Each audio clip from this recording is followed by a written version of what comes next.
Hey guys, आप लोग कैसे हो? टेक्साउन यूट्यूब चैनल से मैं samrat। तो आफ्टर ऑल माइक्रोमैक्स ने माइक्रोमैक्स इन 1B का सक्सेसर इन 2B लॉन्च किया। हाँ, माइक्रोमैक्स काफी लेट में फोन लॉन्च करता है, बट अगर आप माइक्रोमैक्स का ट्रैक रिकॉर्ड अभी तक देखिएगा, जो भी फोन अभी तक लॉन्च हुआ, हर एक फोन हर एक बजट सेगमेंट के अंदर, मतलब हर एक प्राइस कैटेगरी के अंदर वन ऑफ द बेस्ट हम लोगों को वैल्यू प्रोवाइड कर रहे हैं। अगर आप फोन का स्पेसिफिकेशन के साथ साथ प्राइस को अगर देखेंगे, साइड में और कोई फोन को लेंगे ना उस प्राइस के अंदर, उतना अच्छा आपको वैल्यू प्रोवाइड नहीं कर पा रहे। एंड ऐसा इन 2B की शादी हुआ। इन 2B आज के दिन में 8,000 रुपये में जिस तरह का हम लोगों को वैल्यू प्रोवाइड कर रहे हैं ना, वन ऑफ द बेस्ट तो है। एंड इस कैटेगरी के अंदर और कोई फोन देख लीजिए, इतना अच्छा वैल्यू आपको 8,000 9,000 में देखने को नहीं मिलेगा। आपको मिनिमम 10,000 रुपया देना पड़ेगा ही पड़ेगा।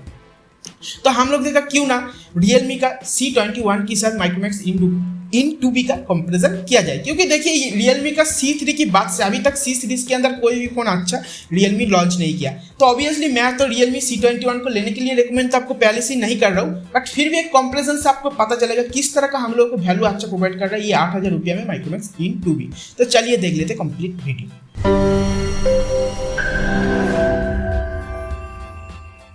तो दोस्तों, सबसे पहले अगर डिजाइन की बात किया जाए तो Realme C21 नो डाउट काफी अच्छा डिजाइन के साथ आपको देखने को मिलेगा। जियोमेट्रिक डिजाइन देखने को मिलेगा, मैट फिनिश प्लास्टिक बिल्ड तो है। एंड ओवरऑल एक टेक्सचर होने पर हाथ में आपको अच्छा ग्रिप भी देखने को मिलेगा फोन के ऊपर। एंड ओवरऑल मुझको जो है पर्सनली कैमरा बम का डिजाइन भी अच्छा लगा। पीछे आपको फिंगरप्रिंट देखने को मिल जाएगा। सेम टाइम स्पीकर ग्रिल जो है आपको बैक पैनल में ही देखने को मिलेगा, मतलब पीछे देखने को मिलेगा, नीचे आपको देखने को नहीं मिलने वाला है। सेम टाइम जो है माइक्रोमैक्स इन 2B का डिजाइन देखेंगे, ये डिजाइन भी काफी अच्छा, काफी अट्रैक्टिव लुकिंग के साथ आपको देखने को मिलेगा। बेसिकली इन 1B का डिजाइन का एक रिफ्रेश वर्जन आप बोल सकते हैं। मेन डिजाइन तो एक ही फॉलो किया गया, बट कैमरा बम का डिजाइन जो पैटर्न है ये सब कुछ में थोड़ा चेंज करके एक नया लुक दिया गया, जो देखने में सच में बहुत ही अच्छा लग रहा है माइक्रोमैक्स इन 2B को। एंड पीछे इधर भी फिंगरप्रिंट देखने को मिलेगा, बट इधर भी जो है आपको स्पीकर ग्रिल पीछे पैनल में देखने को मिलेगा, बैक पैनल में, नीचे देखने को नहीं मिलेगा। एंड ये डिसीजन मुझको अच्छा नहीं लगा। हर एक फोन में जो स्पीकर ग्रिल है ये नीचे होना चाहिए, जिससे जो है पैंट में रखने पर, कोई भी सरफेस में रखने पर जो स्पीकर जो है जैसा एकदम दब नहीं जाए, ये चीज देखना चाहिए माइक्रोमैक्स को। नियर फ्यूचर जो है नीचे स्पीकर ग्रिल देना चाहिए इस बजट का फोन में। तो दोस्तों, नेक्स्ट अगर दोनों फोन का फ्रंट की बात करेंगे, फ्रंट में दोनों में 6.5 इंच का एक HD+ रेजोल्यूशन का डिस्प्ले देखने को मिलेगा, टियरड्रॉप नॉच के साथ। एंड इधर जो IPS LCD display, overall display quality अभी तक जितना सारा मैं रिव्यू वीडियो देखा, काफी अच्छा आपको दोनों फोन में ही देखने को मिलने वाला है।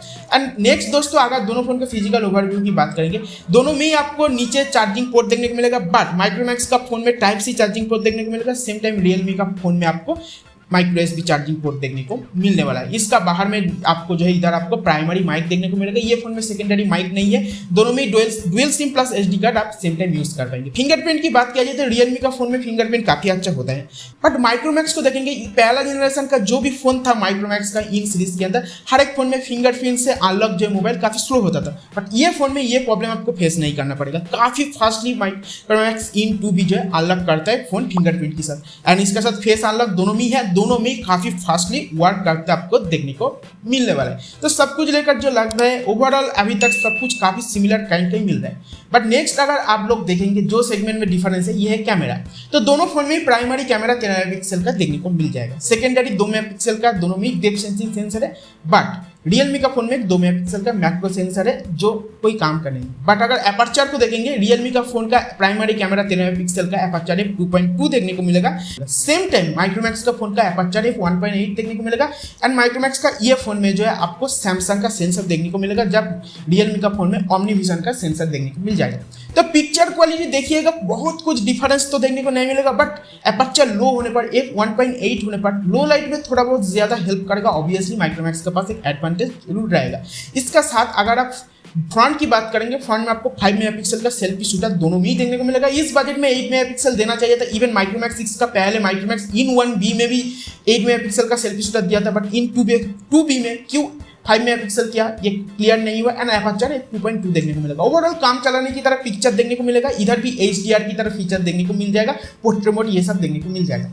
एंड बैक कैमरा की बात करेंगे तो बैक कैमरा में आपको डेडिकेटेड लो लाइट के लिए एक मोड देखने को मिलेगा, HDR आपको ठीक ठाक काम करते देखने को मिलेगा, पोर्ट्रेट मोड, AI, ये सब कुछ आपको दोनों फोन में प्रॉपर्ली प्रेजेंट देखने को मिलेगा।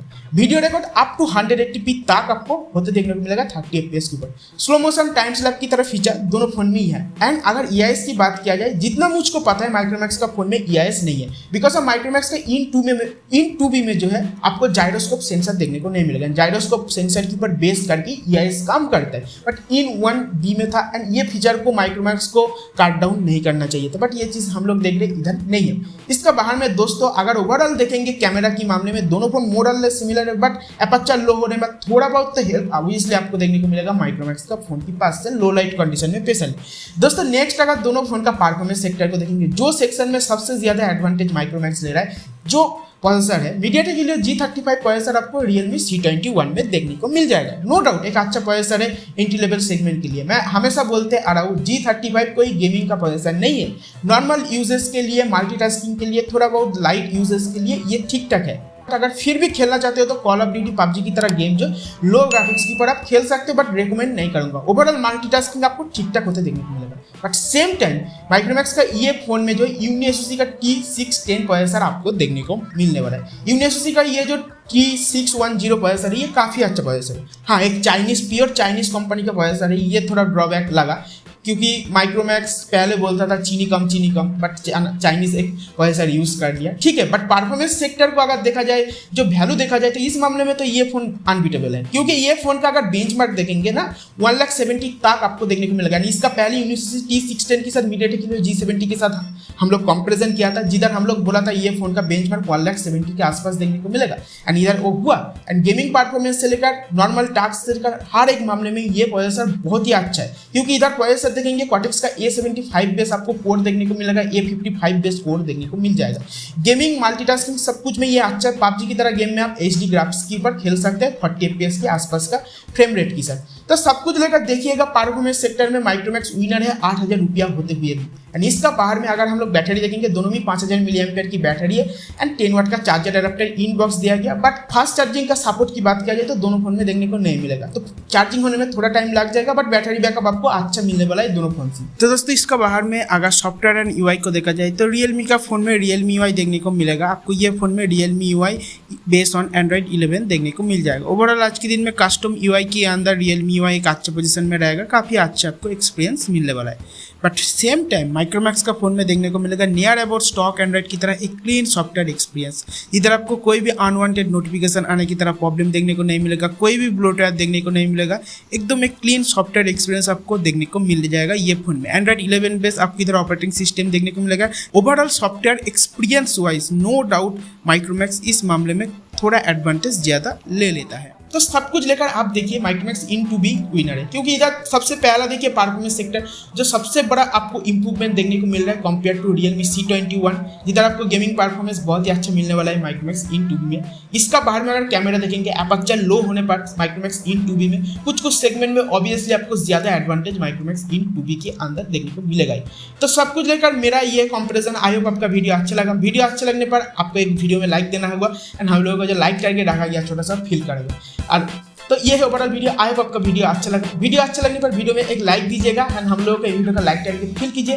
वीडियो रिगार्डिंग कुछ भी चीज़ जानना है नीचे कमेंट सेक्शन में जाइए, कमेंट कीजिए, आपका हर एक कमेंट के आंसर देने का ट्राई करूंगा।